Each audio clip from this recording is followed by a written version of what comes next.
girls. Leave broke men alone. That's facts. You're only having sex with him when he was broke. Nanawambia, stop dating broke men. You see how they start talking about you the moment they get money? Nawasho mtasema, oh, Brandy is materialistic. Brandy. Haya. End of basi so that we can learn from you. End of date that broke guy so that we can learn from you, because clearly you don't want to learn na sisi wengine hatuja learn vizuri. But somebody Now, in a situation where you're with somebody, mumeoana mkono watoi, and all of a sudden Ruto happens. Yeah, Ruto happens. Yeah, what happens? Job imeisha ndio nimekuacha by sign paper. The way men are selfish, be as selfish as men and you will go somewhere. When you get to buka kama no, men are very selfish with their lives, with what they want. That's true. Anas jajibu iswali tumejibu. And you also need to be selfish, because when they get money, what will they say? You said that's when you are broke. Period. No. You know what I mean? Brandy. No, this is what I think. Kama utapata do 40, I think that's when you should start getting. You end up in your prime and you're going for a woman who is in her prime. See, why do we have to give our primes to, no offense, broke men, inefficient men? Why do we have to sacrifice our primes for something that's not working for us? What's your take on the same? Would you date a woman who earns more than you? Actually have. Oh. I have. But what I'll say is, as much as that's how it should be. As much as I have, I will not advise. Let's reach people problems. Uniambie kama poor people don't have the same problems. Unaona hata when you oversleep at home wanakutangaje? Ufu ni wapi unaishi? Wanakutangaje? Mali ya dunia. Ni mali ya dunia, lakini tuko wapi? You need it. You need money.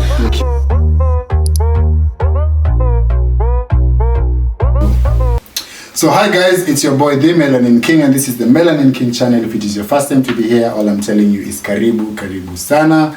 And if you've been watching our videos all along now, just subscribe. You are a hater. You should press that subscribe button and turn on the notification button as well. We have a very exciting, interesting conversation today, and with me on board I have amazing guests who I want them to introduce themselves and tell us what exactly they do in the social media spaces. So karibu sana as we do this, guys. Hi guys, my name is Brandy. It's okay. You can find me on social media platforms. Brandy mini content creator, mostly lifestyle. Kama umeniona juu outfit rap ama labda naongea vibaya, lakini siongea vibaya. My name is Rick Mwangi, but I'm more known as Thoguo on TikTok. I make content based on relationships, social commentary, and I'm very excited to be here, to be honest. Oh, karibu sana. Thank you so much for creating time to come. I'm excited because I'm actually a fan of the content that you guys make. So.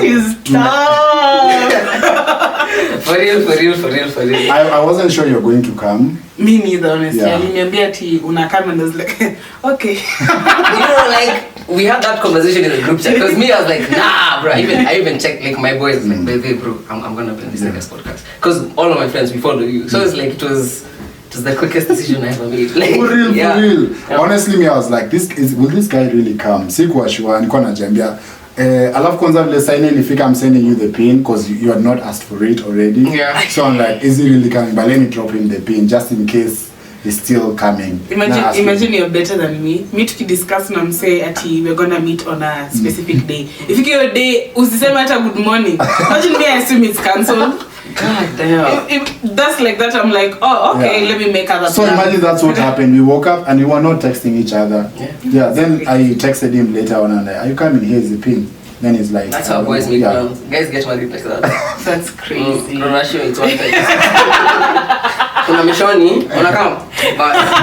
But I'm happy you created time and came. Thank you so much. I'm glad to be. Thank you, Brandy. Brandy, mambo yetu inakuwa rahisi. Uko?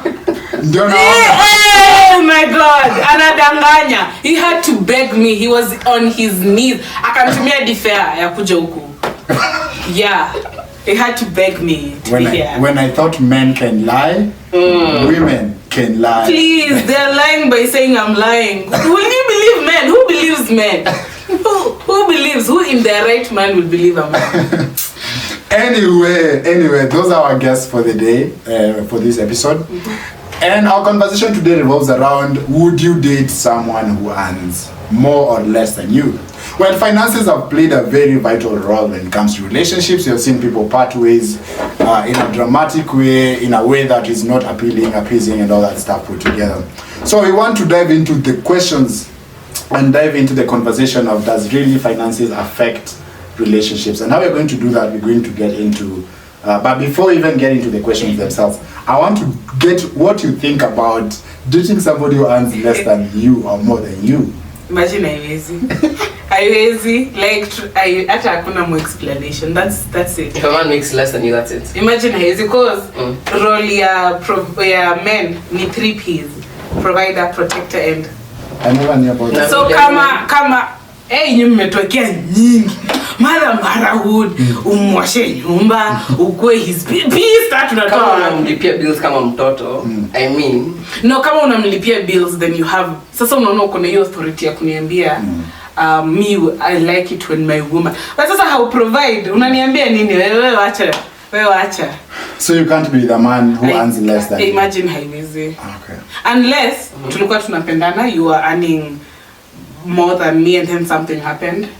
Like sasa unajua ni something happened. But if you don't make an effort to go back to where you were before that something happened, imagine haiwezi. Ngumu. Sisi ni helpers. His qualities as a human being. Your qualities as a human being na haujaribu kurudi juu. What does that say about your qualities as a human being? Do you know something called a recession? No, Recession. Recessions? Let me explain. A recession is when the economy goes to shit, where nobody is making money. Like, let me give you an example. Right now in Kenya, there's something that's happening to everybody who is working understands this, right? Disposable income for almost everybody is reducing, right? And the first things that get affected are relationships.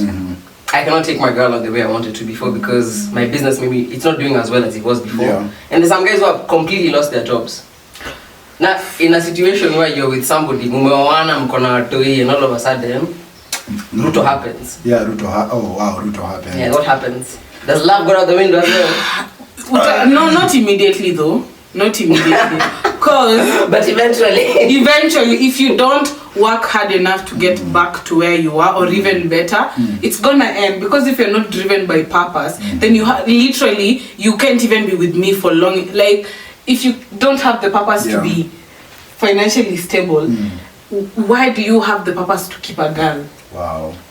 Like, you should be focusing more on like your financial state, you as a human being. Ndio useme haya mamas. But if you have kids, if you are married, you have kids, not immediately ati job imeisha ndio yeye nimekuacha by sign paper. No, it's like I'm gonna give you like 3 months, 6 months, 1 year, you know, getting a job, Kenya ni good, so good. And I understand. And if I see your efforts and I see, and like if I see your efforts trying to come back where you are, I'm gonna stay with you. Like I will build a man. But if you're not making any efforts, imagine girls can only reciprocate, and if you're not making any effort, what effort do you think I'm making? None. That's very nice. Thoguo, so what's your take on the same? Would you date a woman who earns more than you? Actually have. Oh. I have. But what I'll say is, as much as that's how it should be. As much as I have, I will not advise. Let him say. Like, a woman will not respect you if you don't have an X factor about you, right? Like, there's some guys who all that is money, right? Okay. But like, me in my life, I'll be very, very honest with you. Like, I've gone through the kind of things that have forced me to grow up in certain ways that I know I bring way more than what I earn. Okay. You get? So I've had women in my life who okay, let me give you a nice little context. I have an ex who the dad is a billionaire. Nifanya nini siwezi toshana hizo do. Yeah, that's true. And it's just small big energy to try to compete at that level. You know. So at the end of the day, you have to like pick your battles and just know. But that said, a majority of women will struggle to look at you differently because they've been conditioned. That's how anaheshimu baba yake. Sasa wewe ni nani? Who are you? You know. So you have to be very, you have to know by the okay, fine. Am I that kind of guy who can say with it on God, ikwe nini? Yeah, she would. Where would you? A woman is honestly, I wouldn't. To be very honest, I wouldn't. So unaona hata wana jam na wanajua ni ukweli. Me, I wouldn't date a woman who's earning more than me, because I feel like, first of all, hata self-esteem yangu tu itakuwa chini. Starting from there.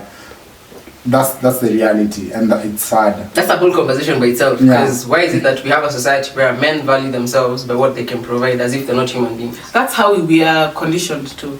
Men have to be providers, and women have to be the peas. Bath machines. Bath machines. Na hiyo kidogo tricky. So you know, if you and your woman have decentered yourself from the expectations of the society, you can discuss about these things. But sasa wenye society imetufunga bado kiasi. Kidogo tree. But me, honestly, hapo kwa bathing machines. You want to draw a thick line. People even, like, when we're having this discussion at work or maybe anything, people, men especially, they get mad when they hear that. I don't want to give birth. You know, I'm 21. And it looks like I'm 23, 4, 5. I'm not. I'm 21. And then I'd be saying, I don't want to have kids. Or if I do, not now. And then they're like, oh, tell me a song. And I'm like, kids with what money? That's a gun. What money? And then they get so mad. That, you know, as a woman, you should... Stop it. Your woman should give birth for you. Am I your woman? No. And the girls watching this, jue kitu moja. The minute you get pregnant, do not fool yourself. Ni wewe na mtoto wako. Walisema anakuja na sahani yake. Somebody was correcting me. Those niggas are lying. Ni saa yake. Ni saa sahani yake. Ni sahani na iko empty. Na iko empty. Even the wise say mtoto ni wa mama. Mtoto ni wa mama. So wewe sema ati, oh, but my man, they shock you. Connie, have you met men recently? Yeah. Have you met men recently? Yeah. We're diabolical. I won't lie to you. I'm a guy. Okay, let me be honest with you. I have a friend of mine. I love this guy to death. Paka mama yake namjua ni kama mama yangu. He's on his 4th baby mama right now.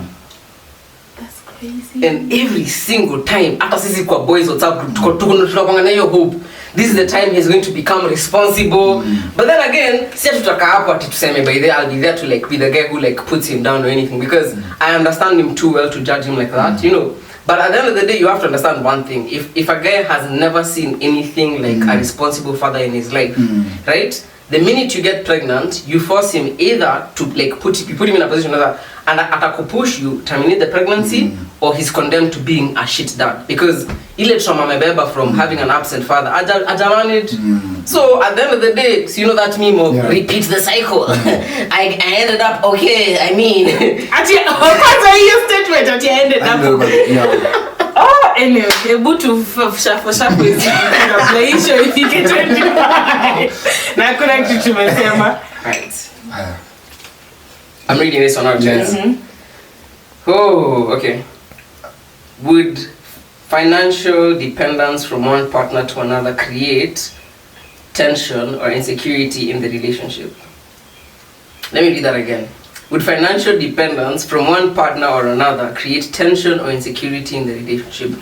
Kutegemea mtu. I think it would. Yeah. What do you think? God, I love this question. I love this question so much. You have a lot to say about the question. Sasa. Real. Acha kucheck. Ladies, vijana that you're dating, they're not your fathers. They love you, but you cannot expect them to do what your dad does for you. You get? Like, a guy could love you to death, but it means for him to show up the way you want him to show up for you, it comes at the cost of his future. Yeah. Mimi najua watu walikula dozao za help kupeleka dem out. And I'm just like, hell fucking serious.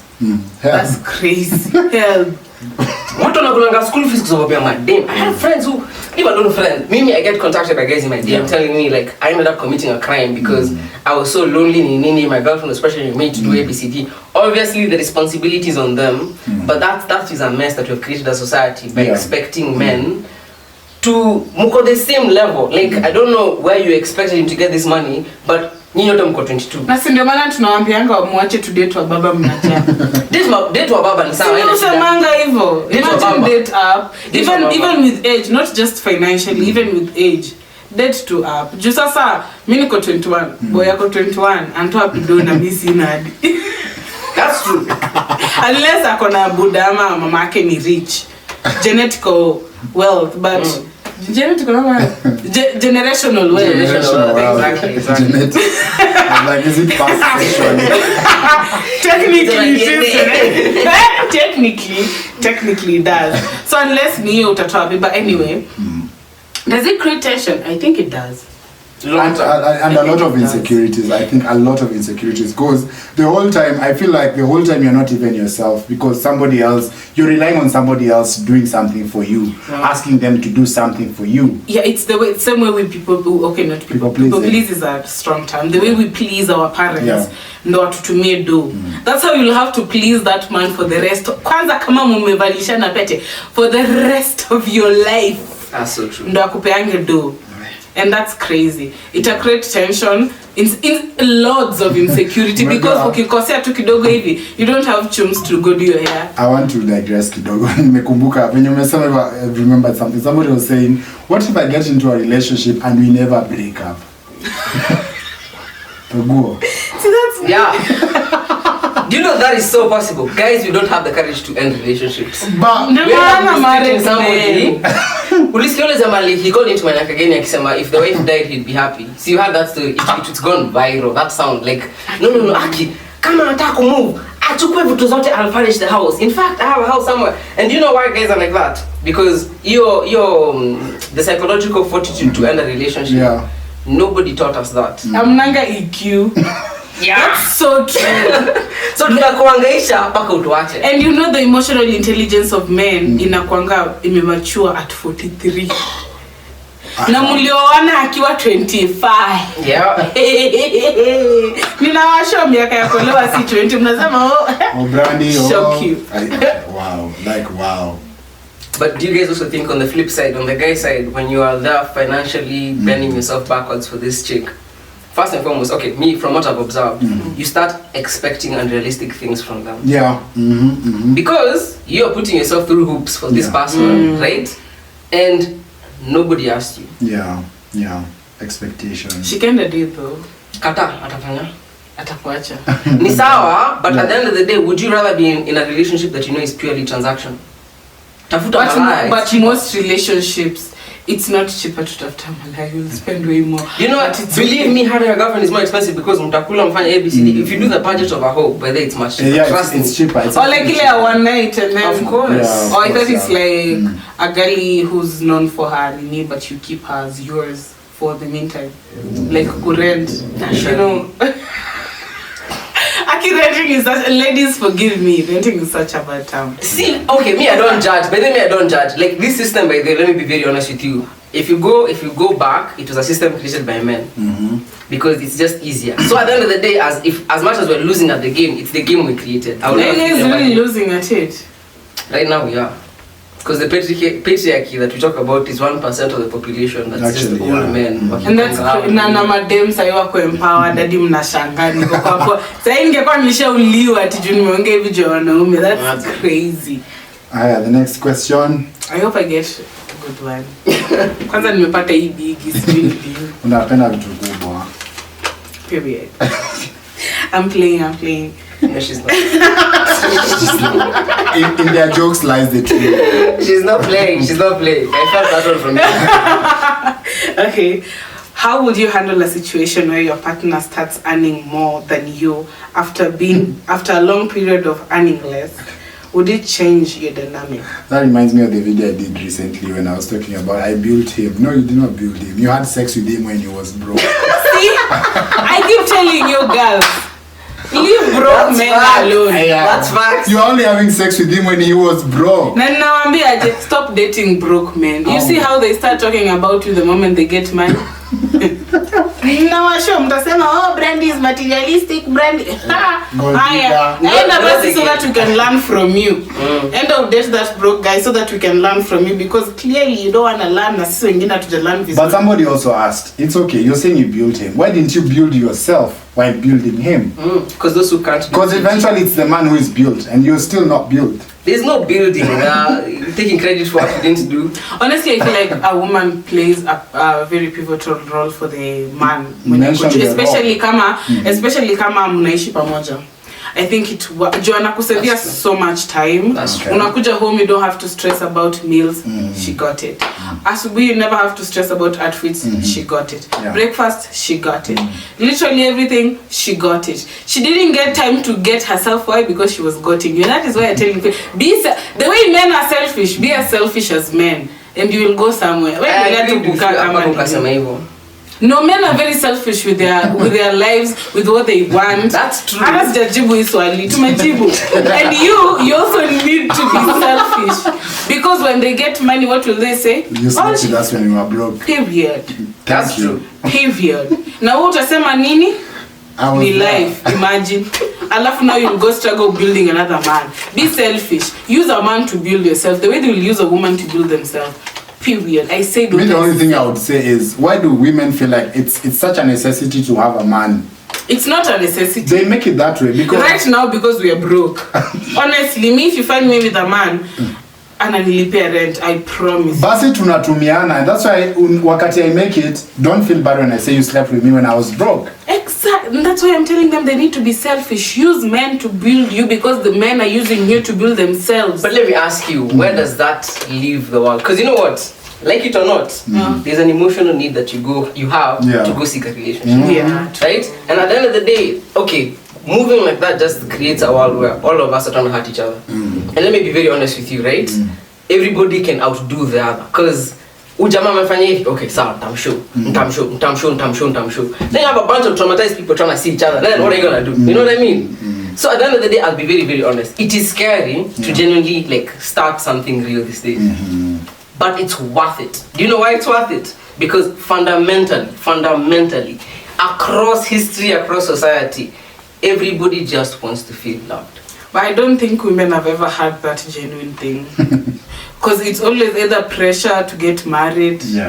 Ama, you know, hata kama tuko empowered, haijatosha, we are still not 50-50 in this thing. So some women still have some barriers. Ni hawezi financially depend on themselves. So they need a man for that. And they don't need a man, they need opportunities. I feel like opportunities, na kidogo opportunities kama una connection. I'm sorry it won't work for you, baby. But sasa, you have a nini and men want that. So you use that to songeza juu. For women, I don't think they've had the opportunity to choose who they want. And even when they choose who they want without blinding themselves with money, men show them reasons why they should not have done that. That's true. And I will always, this is a hill I'm willing to die on. Men, we set the tone. That will always be the case. It's like a marathon, kuna kwanga na pace setter. Like that, regardless of whether you like it or not, when a man sets the tone in the relationship, things have a higher tendency of going the right way.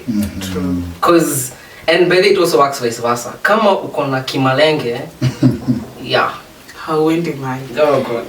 Date higher. Unajua ukidate higher, there's no way utakuwa na malenge. Mmejibu hii swali yangu. No, nilikuwa na earn less money and then all of a sudden mimi ndio si. Relationship inakuisha. Period. For me. And for you? Me won't change. Me for you, me it will make me happy. Let me tell you something, Thoguo. You see, when a woman starts earning more than you, for me that this is my opinion.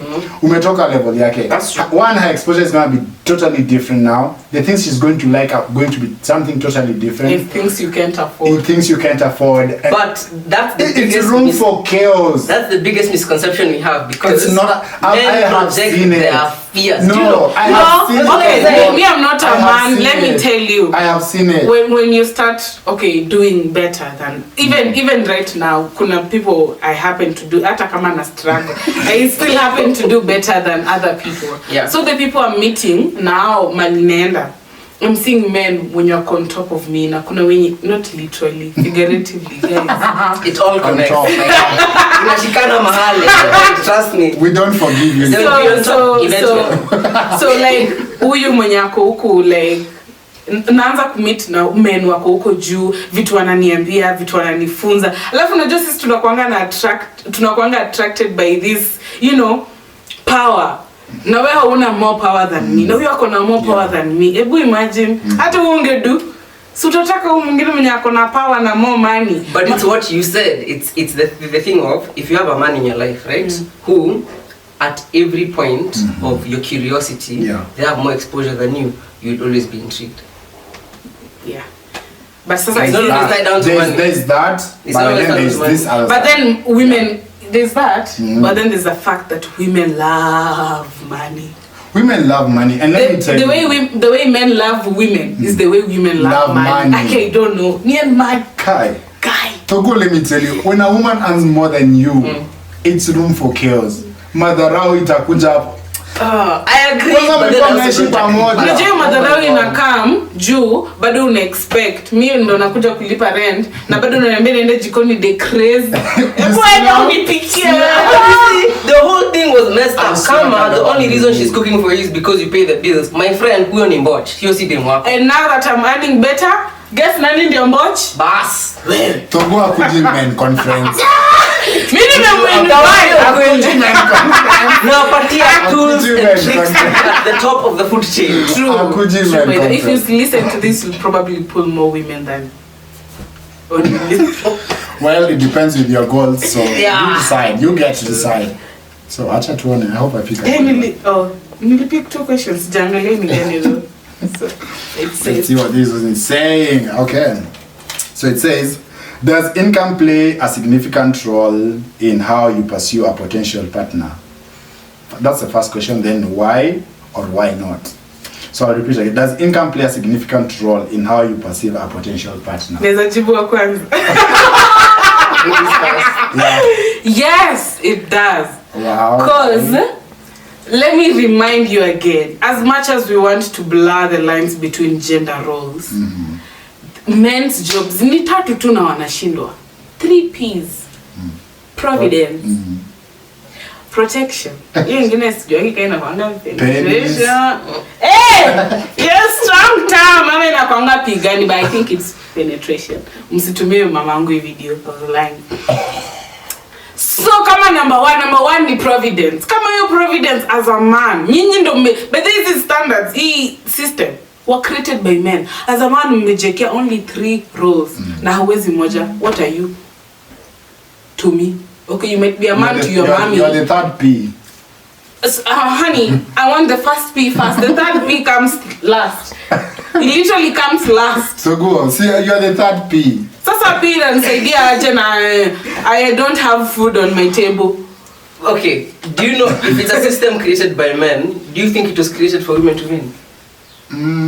So with that mentality, you fall. You know that's the thing, women. Women always think whatever money is the most important thing to you. Yeah, it is. You know your budget is pocket change to someone, and then you're there fully satisfied with a guy who I guarantee you. There's a man who I promise you once I know what your figure is. Yeah. Right?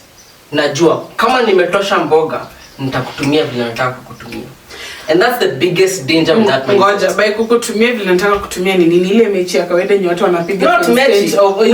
in exchange of love at I love you mtu aki That's cute. That's cute. That's not cute. You're being used. But at the end of the day, let me ask you a question, right? You ever been in a situation where you're worried about small things? Like you're depending on this guy to provide for you, like where you're gonna live, where you're gonna eat, where you're gonna do your hair, everything, right? The minute you not please him to his standard, your quality of life is affected. Do you think that's a healthy space to live in? No, it's not. But sisemi ati this is where you need to be averagely. I'm just saying, if you're doing well as a woman, then a man should literally sweep you off your feet. Wow. If you're not doing well, Wow. take the money. Yeah, nadhani anakutumia, lakini these are things you have been doing for men when you wanakwambia I love you. Na huyo anakupea pocket change that happens to pay your rent, put food on your table, hair. Pocket change to him kwako ni millions, please. Wacha tu kwake yeye anaona anakutumia, but to you, you know what brought you there, you know what you're doing, you know how much you need. So kama how much you need is pocket change for him, ni sawa. It's okay. Actually, it's better because now I'm not like I'm not taking so much for you. Sasa si ma people pleaser tukitaka kutoka juu tunajua ni pocket change for him. I'll just leave. I'll be like, besides, it was just spending the extra cash he had, and now I can afford that extra cash. So to hell with you. Oh God. It's just money. There's only one rule. Money. Yeah. Oh my. But for women, there are millions. Millions. Sijui haga, jeg, kiuno, mechi, upike, ukwe maid, pay peace, Na umchagulia mrembo. outfit, umkoe mrembo na bado after all that usijam. Umkoe peace. Hey! No kitu mechizi day by day anakuanga mechizi walai. What do you mean your mother came home at 2 a.m. in the morning with you? Exactly. Why are you hungry? Unaona vile standards zao wametokea huku. Sisi tumewekea hapa bare minimum na bado wanakataa kuvuka. Wenye wavuki waachane nao. Achana nao. They don't even care. Unadhani watalie? Watasema tu damn, siamini sikupata udema. Jamani. Watafute mwingine. Guys, Somebody said the problem with Brandy, she will say it as it is. That's not the problem. It's That's the good thing. The good thing. Ajuku sugarcoat, so it's a problem for me and I do sugarcoat. Sijasema nini kama wewe. Mimi nimesema penetration, wewe umesema nini? same thing. Sasa nani ana sugarcoat? Si ni mimi. Kwani hiyo penetration inafanyika bila PP? Si inaweza kuwa na nini? Hands, straps, you know. Vitu ni mob huku nje. Hizi ni majimu. Tunasema organic products. Organic products zinatoshana pinki. Organic sisi iko wapi hapo? I was joking. Last I checked you were 21. Talking next to 2 black men like that is offensive. I was joking. Kwani MG jokes? So, I'm just like, God damn, what does that mean? Kumwaga. God damn. Everybody relax. Calm down, Sarah. Swiftly moving on. How important is it to you to have shared financial goals with your partner? How important is it to you to have shared financial goals with your partner? Ndio ujue kama una deal na fala fulani. You know, let me tell you Oh something. God, wow, Yeah. that's wise. Yeah. From a man, so take it serious. No. Let me tell you. So there's this friend of ours, anaitwa Sheila. Oh, sorry, I said the name. Baba yangu sijui. Sheila ni jina ya tumemwekea haiti in real life. So this Sheila, with the partner together, so alikuwa amekaa chini anambiana, so what are your dreams, what are your desires, blah blah blah, what do you want to do in the next 5 years, 10 years. So this guy said he wanted to buy and do the, okay, it makes All dreams are valid. Why are you laughing? For now, kama ni ndozi for now, good. No, the thing is, see, for now he wanted to buy and do this for the rest of his life, like. Background yake, like is he? Okay, he was coming from a humble family. Okay, I then came from a valid, humble valid. family. But No, I unajua my depends first how one, humble it is. Kuna wenye ni like dead as humble. Kuko hiyo na hiyo nduthi ameokoa familia mzima. And if that's the case, that's okay. But for you kama haingiange na goals zako toka kuna wanaendesha very big vehicles huko nje. And one is not bigger than the other. We don't get to choose the cards we're dealt. It's just the race we're running. Okay. Nasema hivyo kwa sababu kuna watu manzi mimi nasemanga like on God. Yeah. If I've had the privilege of growing up with a lot of money and growing up with no money. So I have friends who are literally in jail for like armed robbery. Then I have friends who right now are in government. Right? And at the end of the day, one thing I came to realize is nobody gets to choose that shit. Yeah. And I'm like, sometimes I'm just like, if I were to put myself in the shoes of like those friends who are like, manzi, they come from this like disadvantaged background. Siwezani na hiyo shit, to be honest. That's true. Ndio maana niliuliza kwanza background. Yeah. Kama background ni like he's trying. But ingine na feel tu ni kama mtu ameamua tu kujilimitia life yake. Like Kama na I can't be with such a partner. You better be overly ambitious as opposed to like and honestly I would rather be with somebody who's overly ambitious. But you know those overly ambitious people who don't do shit, there's nothing more annoying than that. Oh yeah, there's that. So nataka Lamborghini. nataka ni hadi lini hata mimi nataka na wale vitu nyingi. watakufanyia. Kwanza hiyo ati I was going to buy you flowers, I was going to till when? Just tell me what you can do now. Siku moja Mungu hata mimi siku moja imagine Mungu atanifungulia na sitaangalia wanaume kawa. And I'm not saying ati men's purpose is only financial. I'm just saying if it doesn't align with your goals. Wewe unajua end goal yako si nduthi. Mbona uko na umse end goal yake ni nduthi. Whether or not ako from a disadvantaged background. Kama isi end goal yako, that's not where you're supposed to be. You're supposed to be somewhere else, Mali. Una feel way low, you're struggling to put yourself. Kila mtu hapo na size yake. Yeah, like in boxing, people burn like they box in. So I do think financial goals plays. It's key. But I feel like if a man has higher financial goals than a woman, the relationship tends to work. Yeah, absolutely. True. Why? Because P number 1, providence. But also sometimes, this is how I think about it sometimes. I usually feel like if the man brings in the money, if I am good at bringing in the money, I want a woman who can help me think how we can actually use this money. Yeah, and those women are the ones who when their way yeah. to making you broke. Be very careful. Again. Wale madem by the who wanapanga do. No, si basi ina depend. Unaweza pata msi anakupangia do in a way that it helps you, put you in a place to get more money. That only works with a woman who is working. But women and a woman who wants to be with you forever. Exactly. But you actually know in relationships, those ones that have actually worked and that are successful, from the ones I've seen, usually one of you is more resourceful, brings in the resources, and then the other one needs to have the mind. But you cannot work with a lazy person. As much as fine, you're the one who's bringing home the bacon, you cannot be with a person who sasa mnataka nani awe watu lazy? What is the wakona makosa lazy? What are billionaires? The only mistake is to be lazy. They have not had idle hands do the devil's work. Hakuna dem anaweza kuletea shida kama like a lazy woman. I say this because I have uncles who have married lazy women and I've seen the problem. And I've seen aunts who have married lazy men and it's hell for them. It never works. I hope your the worst never thing, come back for you. No, let them view. Let them view. If the shoe fits, wear it. If you're a lazy man, if you're one of my lazy uncles, I'm talking to you. Yeah. Period. When you have a lazy partner, like I know lazy imewekwa hadi watu wenye hawajisikii kufanya for now wanaitwa lazy, but like when I mean lazy people who like they yani see you understand what I mean by lazy? Fumblers, people who never take advantage of any opportunity that comes their way. Nothing. Wana tu kuchitishwa. Unasema next time. Hadi lini? But if you're a lazy person, whether it's the man or the woman, a friend, a child, father, mother, you will suffer. Laziness is everyone's enemy.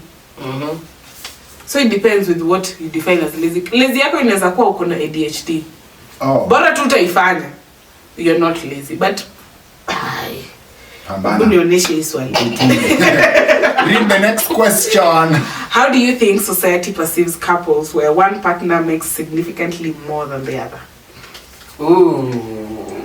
I think for men, for women, in both cases, in fact, it looks like you're dating that person for money. For men, when a woman makes more, according to me, is how the society perceives it is the man is the one married to the woman. Umewekwa. See, people need the same way too. You're there for. But at least for a woman when she's married to a rich man, because hata kitambo, families used to identify families and it's got at least doing well off, then they would marry. Na madem tunapenda kuwekwa by the way. Hiyo jina hata itubu. Kwanza uniambie sijawekwa hata ndio nitajam. Are you calling my boyfriend broke? He is, but don't call him that. Guys, it's not serious. So unaweza ekwa. Okay, one thing. Okay, I've been in relationships where my partner has way more money, like ridiculously. So would you consider that? No, me. Okay, yeah, it is. Okay, as a man, I genuinely believe kuna ile ujeuri unafaa kuwa nayo. Like, babe, yes you have. Lakini hata kama zangu zitatupeleka kwa kibanda tutaenda kwa kibanda. Wacha nilipia za salon man. See acting no, afadhali you take this for salon wear kazako. You got what I mean? As a man you should have that pride because I feel like on the other end of that conversation it's our friends who are meko. When I say our friends ni people I've known for years. Na manzi is stuff in our over time it erodes your essence as a human being, especially like as a guy. Yeah. Unapata say when we were like in uni they met these people and they even me have gotten those offers.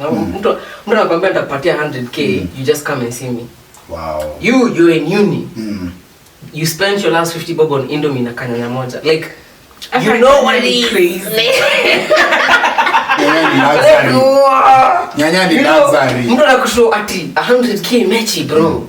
You spend your last 30 bob on avocado kwa na energy umalize kazi. You know. Right now we're looking at these guys 2-3 years down the line and they're drinking themselves to sleep because wanajua what they've had to do to do whatever it is that they're doing in their life, you know. And it always comes with shame. If you can, if as a guy you can do that without harboring shame in the long term, good for you. But that's one thing I'll warn against. Kuwekwa kama mwanaume. Yeah. But me feel kuwekwa to some level hiyo ugumu inakaa na juu. Ibu imagine vile tuna feelingi home. Homes tumeprovidiwa kila kitu including love. Including love. Love utatoa wapi tena? Hakuna. Including love na bado we have this urge to move out to make it for ourselves. So imagine, this is not your parent mwenye anakupenda unconditionally. I think that would really suck, especially for men. For women, we kinda do love it, but it does suck to some, especially if you have nothing. Like, yes, you're dating a rich man, but you also have your money, you also earn, and you're saving it. Ukitumianga yake, unasema juu amenitumia rent, let me not use my money to pay rent, let me save. I think that's good because kiumana you can just talk and like, exactly. You know, you don't make me happy anymore. We're done. Yeah, boy bye. But if not, itabidi umekaa hapo. A little pro tip for the guys: there is nothing more satisfying when you know a woman is with you because it's a choice. Yeah. Especially if it's a choice she has to make every day. Like, I'm with this nigga just because it's him. Yeah. So don't ever try to take away that choice, like, from a chick. Like, don't, like, relax. Do you with demure. Relax. Wow, this is another interesting one. Well, do you think the person who earns more should contribute more to the household expenses, or should everything be split equally? I feel like as a man,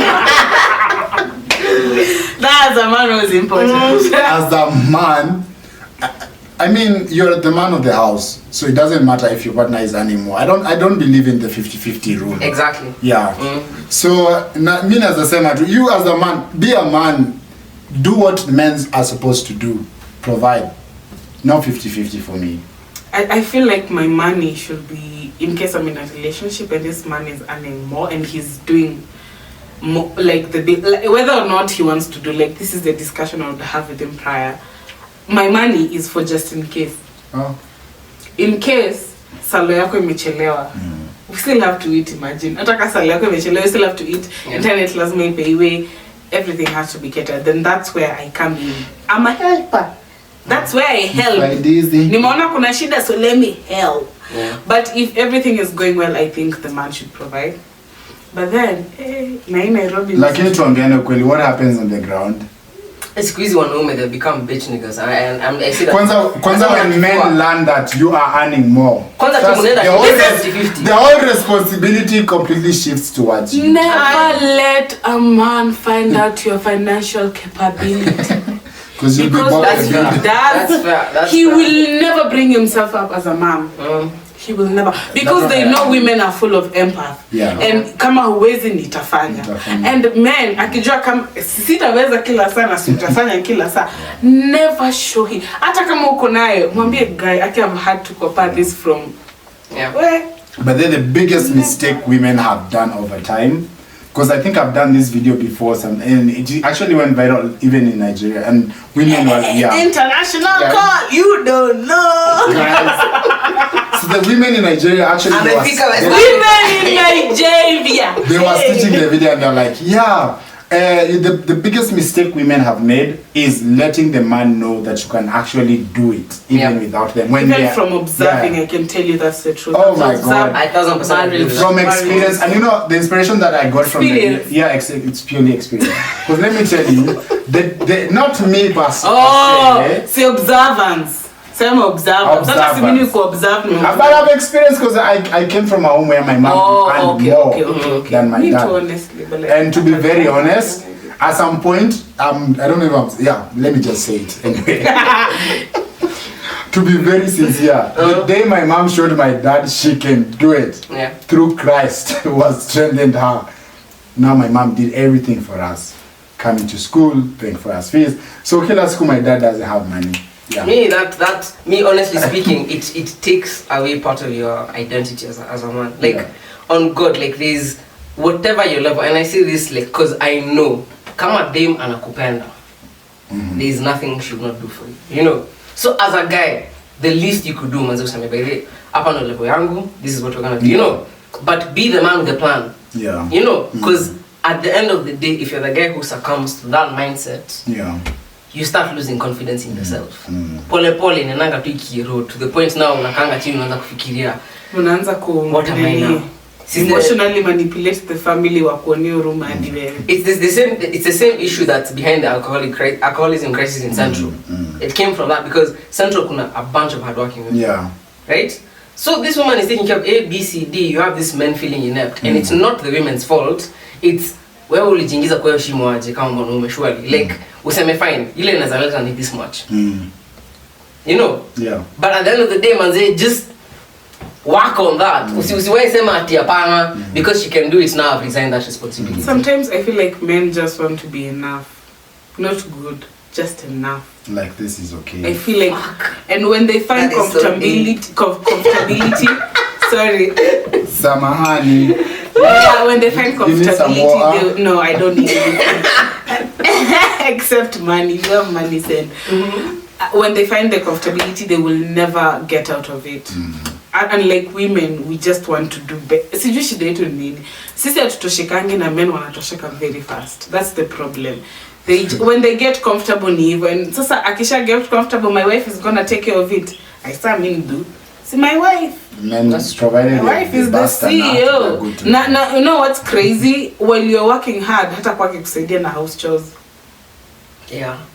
I mean, how do you expect me to come and start? No, but if your role was providence, then mine was house chores. Now that we have switched the roles, let's switch it completely. Don't make me the whole family. If I'm doing chores, I'm providing love for my kids. Purpose yako ni? You've already given me the sperms. I have kids. What's your purpose now? Protection. What are you protecting me security, from? guys, You're security. protecting me from sanity. I've never been sane since you came to my life. That's what you're protecting me from. You're protecting me from happiness. But doesn't that tell you a lot about how guys perceive the role women play? They feel like it's diminutive. That's why they feel bad when they have to do it. Exactly. And that is why me kama an empowered woman, I am not getting in the kitchen.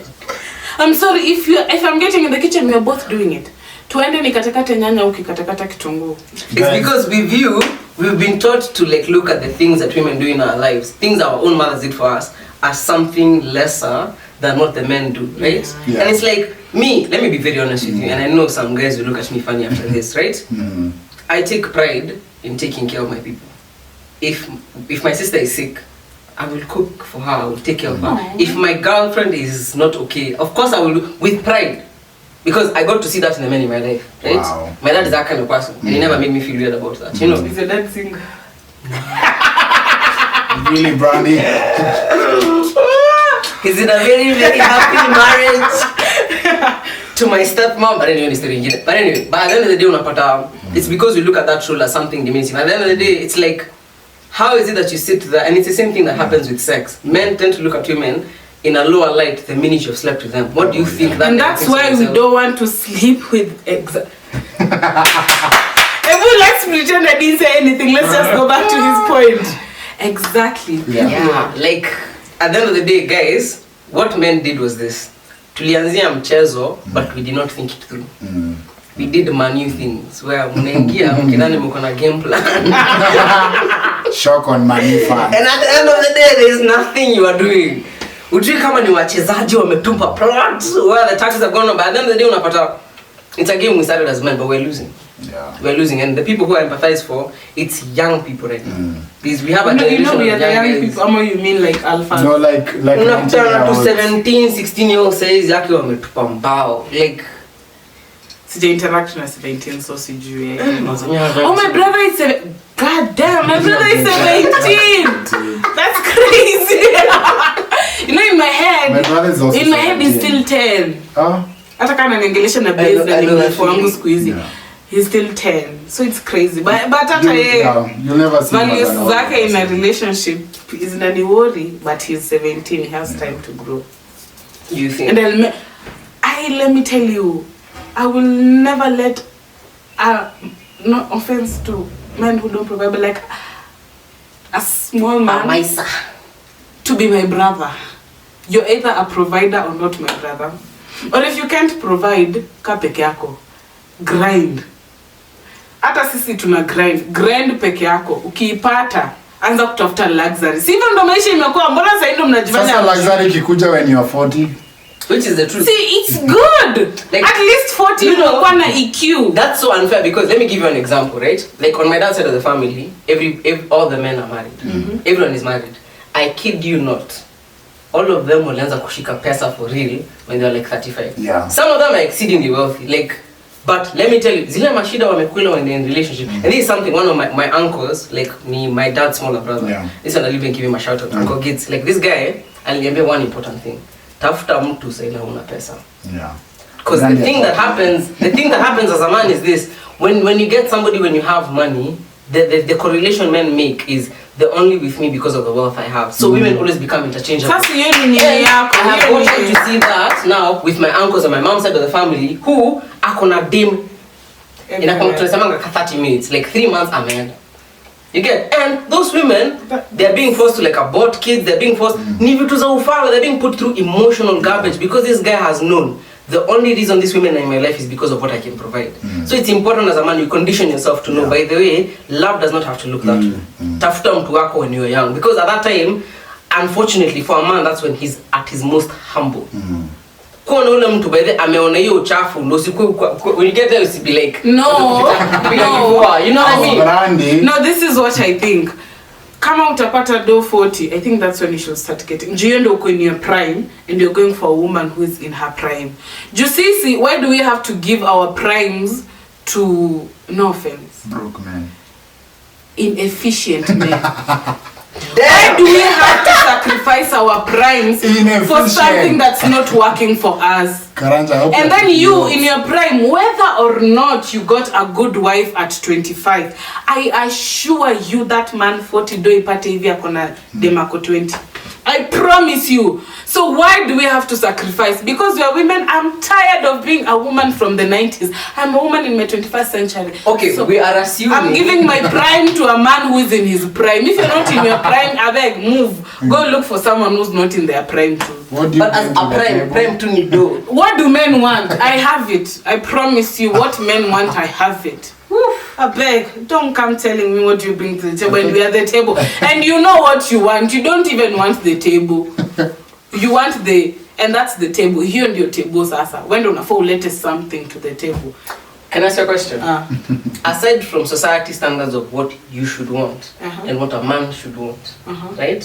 What do you want as a person? Me, money. And there you get to see the root of his problems. I'm dead serious. But That's all I want. If a job can solve that problem, and that's why we don't get married. So many single women ni wangapi? So why? Because they have a job. If you can solve your money problem, you're not in a relationship. You would most probably. Brandy. What? Then why do you want a relationship? Imagine niko broke na bado niko single na bado niko sawa. So imagine niko na pesa. Unadhani kuna kitu nitakuwa na lack? Sinajua mnasema emotional love. But you know girls, we are very emotional with our friends. So I'm gonna get that from my girlies. Maybe Mrija, I'm not in a relationship. So moment. Next question. Next. Well there. Moment. Karanja. And if I was to get in a relationship right now, probably the man is a really nice man. Even if I'm saying, he's gonna be a provider, let me tell you, ati una provide alafu unamtreat kataka and then you think, because you're a provider. Don't you think there's more? Like, okay, let me ask you a question. Okay, let me give you a personal example, and I know my girl is gonna kill me for this, right? But this is first on this podcast. So at the end of the day, unapata, I'm with someone who, for instance, is doing their own thing, right?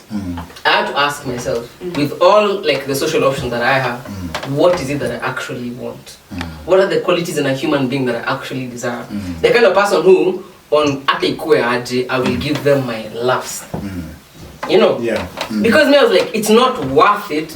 Come on, it's just fucking around. Because if it's fucking around, believe me, boy, I wrote the fucking playbook. You know what I mean? So at the end of the day, ukikaa chini ujiulize, what is it that you want?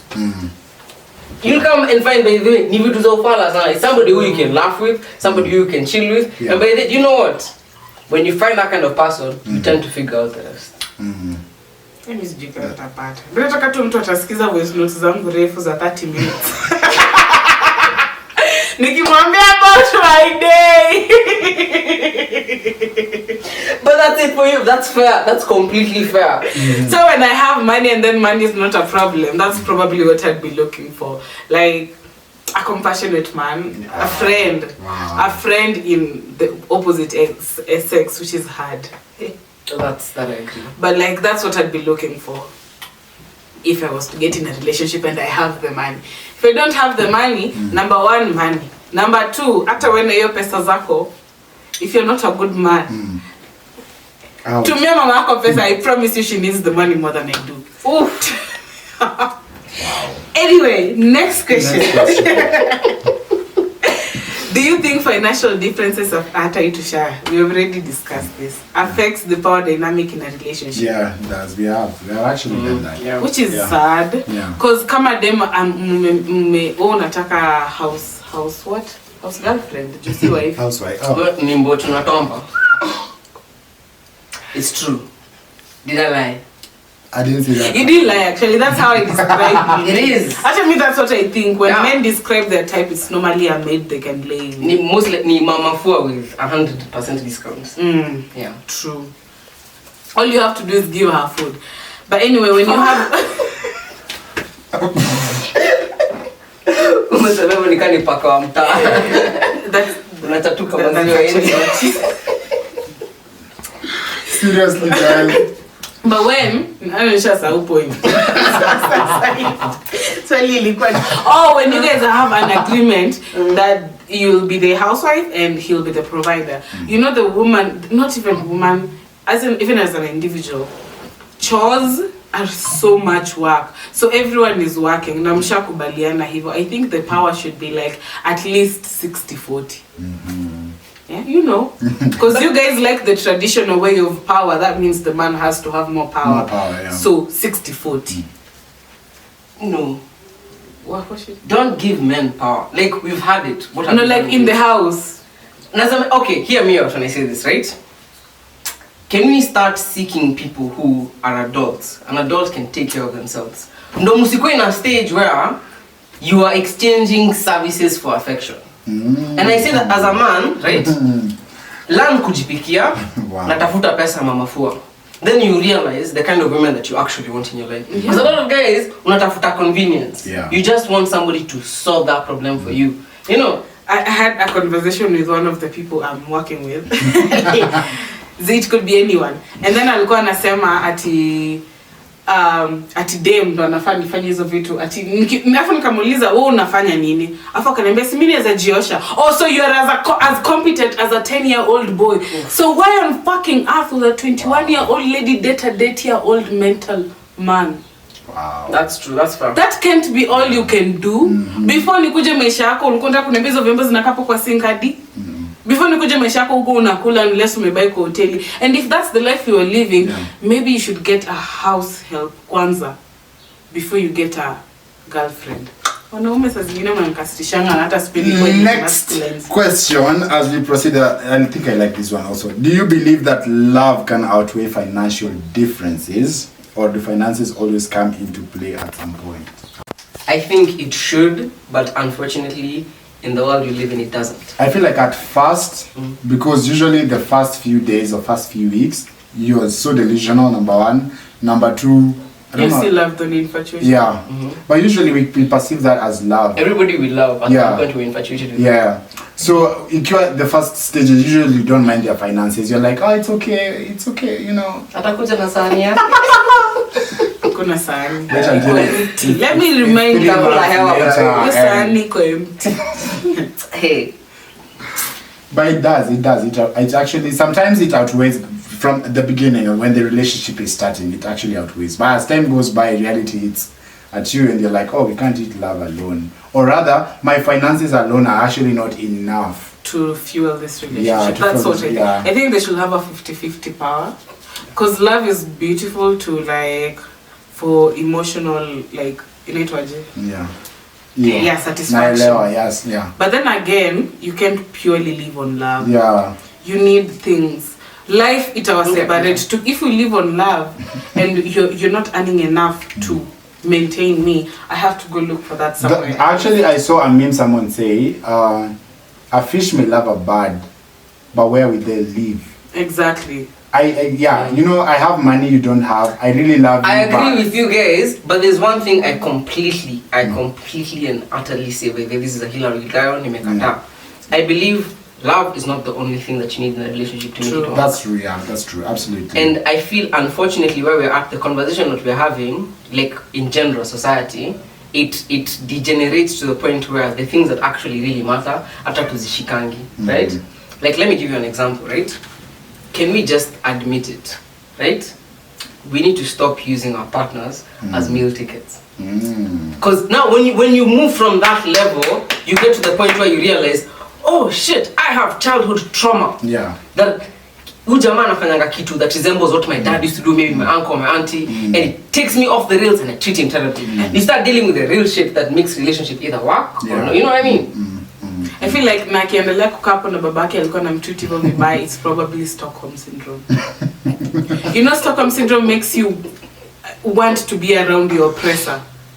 So it makes you enjoy being around your oppressor. And if he's oppressing you the way your dad used to oppress your mom or you, because unajua if your mom is vile mamako anatitiwa na babako, unfortunately it's the same way you're gonna be treated. So kama hako anapenda mamake na alikuwa anamtreat vibaya na bado mamake ana stand on business, this is my man, pia utakuwa na Stockholm syndrome. This is what you're familiar with. You want to stay with familiarity.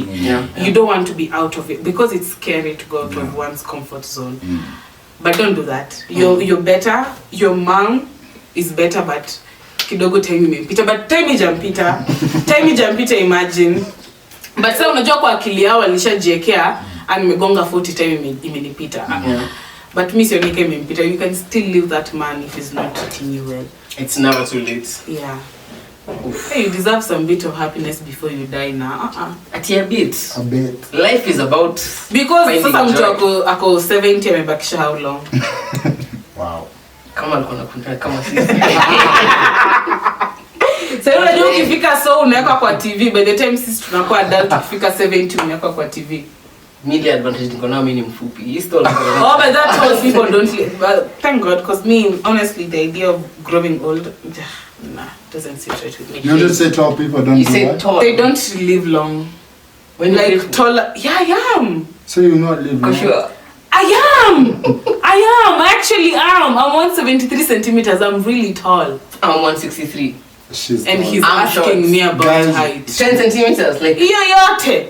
You're half a dick length taller than me. It's not that much. Just think about it. Anyway. If you're not 5'10", keep quiet. You're not tall. Were you silenced or silent? I'm just saying. But we know short guys, yeah. Yeah, but like, nilisoma malizijuka ni ukweli. Tall people tend to die faster than short people. It's because of the stress in your heart and other organs. But anyway, have you or someone you know ever been in a relationship where income disparity was an issue? How did it affect the relationship? They broke up. The relationship ended. Me, I know one when they're still staying, but the woman is suffering. She's not even in the least bit happy. She's there for the kids. And it's really sad. Yeah, there for the kids. There for the kids. And it's so bad. Yeah. And unajua, sijui kama ni Africanity ama society as a whole, imefunza watu kwa single mother is worse than being in a shit marriage. In a shit marriage, yeah. So watu wakazoea to like, yeah, at least watoto wangu wako na baba, which really sucks because your kids are gonna think they are to blame for your unhappiness. That's true. Oh that's God. True. Wow. So it's not just about you. Leave that relationship for the sake of yourself and your kids, and that man needs to grow the hell up. Usipomwacha hata grow. Yeah. That's sad. So I know such a relationship and it's not beautiful, and I wouldn't wish it even to my worst enemy. Income disparity. Well, tell us. Because I'm like, the next thing I'm going to say is a real life story, and I don't know if they're going to watch the video to let me know.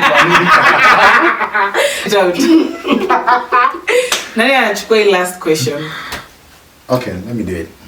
Oh, tumemaliza 10 questions already. Wow. I feel like the video is like 50 minutes long. 50 or 1 hour plus. Dead ass. This one you already answered. What are your initial thoughts about on dating someone who earns less money or more than you?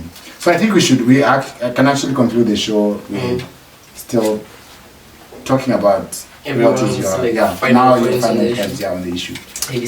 So my 2 cents are, as women, we are naturally compelled to dating people who have higher, in any way, taller, more money, older, in any way, sis tuko too attracted to more power than we have. So yes, it does affect. For me, it does. I don't know about other ladies, maybe you have overcome that societal pressure, but I haven't, unfortunately. And for the sake of my happiness, I really, really want to be with someone who's forcing me to grow. I don't want to have a comfort zone. Comfort zone yangu ikuwe place ya Rihanna. Like, that would be really nice. Honestly. Round of applause, guys. For real. I would never advocate for anyone to be in a relationship where it's transactional, whether you're a male or female, because I feel money for the longest time has been used as a tool of power by men to subjugate women in relationships. So as a woman, if you want to get into that game, understand one thing. Your man has more experience, and society will almost make sure that you're on the losing end of that stick. Wow. So that said, it is very much possible, but I would not advise it. Like, base your relationship on what is real, but at the end of the day, don't be naive to the fact that society thinks in a certain way. You know, that said, the advice I would give, especially on this issue, is to men. Because for women, they're just recipients of this at the end of the day. You know, as a guy, remember, there's always a chick at your level. Yeah. Don't subject the more salmon and sushi to omena. Yeah. You get?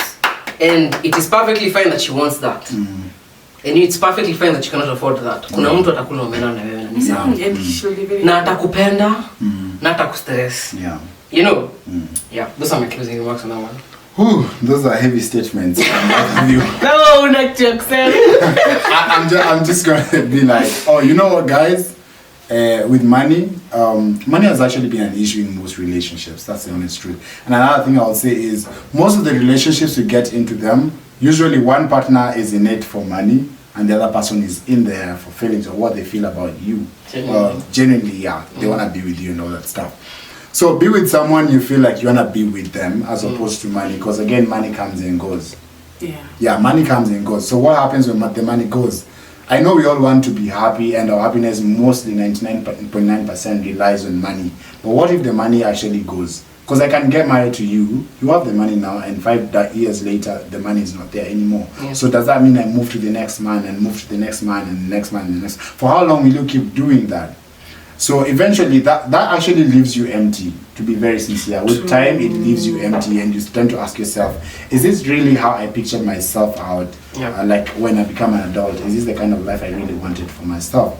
Having said that, we have really shared a lot on this channel. Thank you guys for coming. This was really nice. I love it. I love it. So far, this is my favorite podcast. This was nice. Welcome with your subscribe.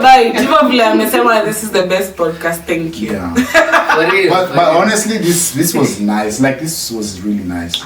Brandy is always vibes. Any show we have done with her is always vibes. And now you came on board, and it's been absolutely double the vibes. Yeah, double the vibes. Yeah, but fun. I would want to do it again. Me too. Yeah. So guys, thank you so much. If you've watched all the way up to this juncture, all we say is thank you so much. If you've not yet subscribed, kindly press that subscribe button, as we will be wanting to give you more content, more like this, and having him on board as well next time for the next episode, and Brandy as well. Until next time, we are saying goodbye. Adios, guys.